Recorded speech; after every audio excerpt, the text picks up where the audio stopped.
69.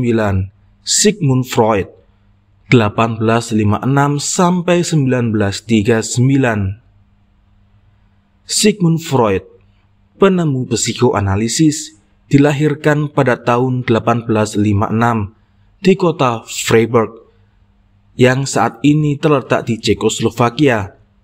Saat itu menjadi bagian dari Imperium Austria. Saat dia berumur 4 tahun, keluarganya pindah ke Vienna, tempat dia menghabiskan nyaris seumur hidupnya. Freud, seorang murid yang menonjol, dan dia menerima gelar doktor dari Universitas Vienna pada tahun 1881.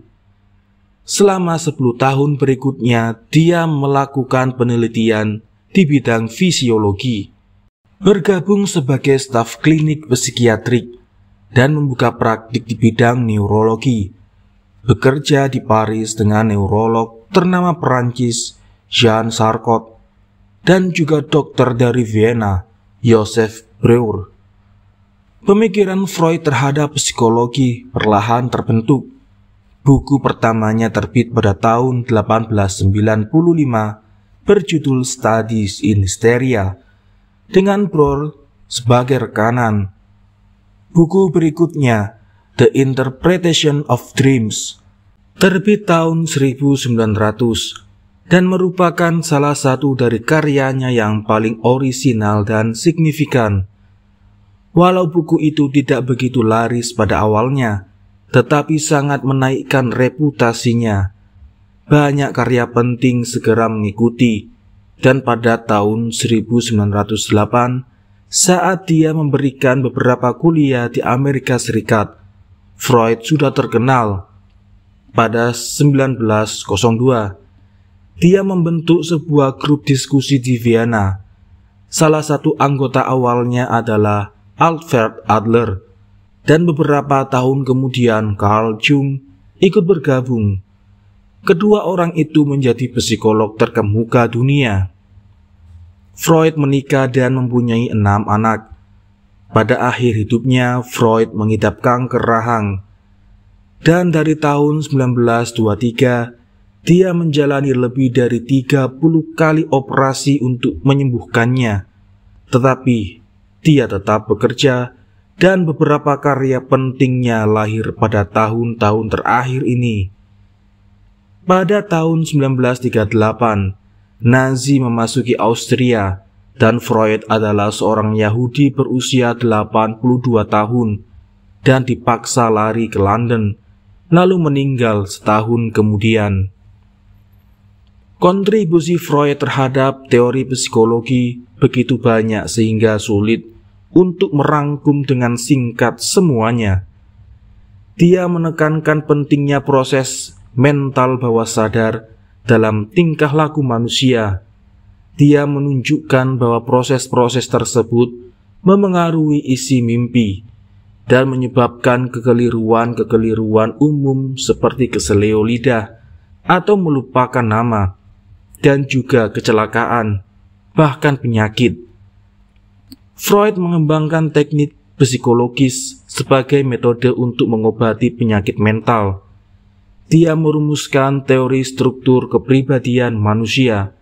Dia juga mengembangkan teori atau mempopulerkan teori psikologi yang berhubungan dengan kecemasan, mekanisme pertahanan, castration kompleks, represi, dan sublimasi, dan banyak lagi. Banyak dari teorinya sangat kontroversial dan menyulut diskusi-diskusi panas semenjak ditelurkan oleh Freud. Freud paling dikenal karena mengajukan ide bahwa perasaan seksual yang tertekan sering memainkan peranan dalam penyakit mental atau neurosis. Sebenarnya Freud tidak menemukan ide ini, walau tulisannya memberikan banyak pembuktian ilmiah. Dia juga menunjuk bahwa perasaan dan hasrat seksual dimulai sejak masa kanak dan bukan di masa dewasa.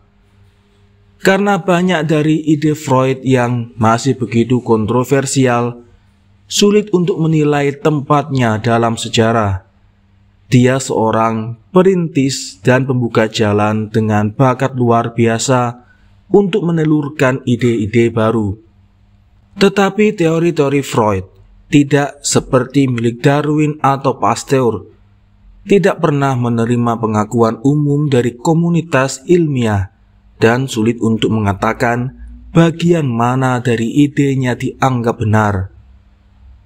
Walau ide-idenya masih menjadi perdebatan, tidak diragukan bahwa Freud merupakan tokoh menonjol dalam sejarah pemikiran manusia. Ide-idenya dalam psikologi telah merevolusi konsepsi kita mengenai pikiran manusia, dan banyak dari ide yang dia perkenalkan dipergunakan secara umum. Misalnya, identitas, ego, superego, Oedipus kompleks, dan death wish. Benar bahwa psikoanalisis merupakan metode pengobatan yang sangat mahal dan sering kali gagal. Tetapi teknik ini punya banyak cerita sukses. Psikoanalisis di masa depan mungkin akan menyimpulkan bahwa perasaan seksual yang tertekan memainkan peranan yang lebih kecil dalam perilaku manusia, seperti yang dipercaya banyak psikologis Freudian. Namun perasaan tertekan tersebut memainkan peranan yang lebih besar, seperti yang dipercaya banyak psikologi sebelum Freud. Serupa dengan itu, sebagian besar psikolog sekarang yakin bahwa proses mental bawah sadar memainkan peranan kunci dalam perilaku manusia, sesuatu yang dianggap remeh sebelum Freud.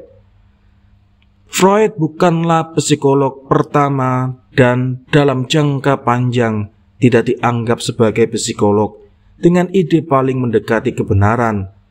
Tetap saja dia adalah figur paling berpengaruh dan paling penting dalam perkembangan psikologi modern, dan menilik sumbangannya terhadap bidang yang dia geluti.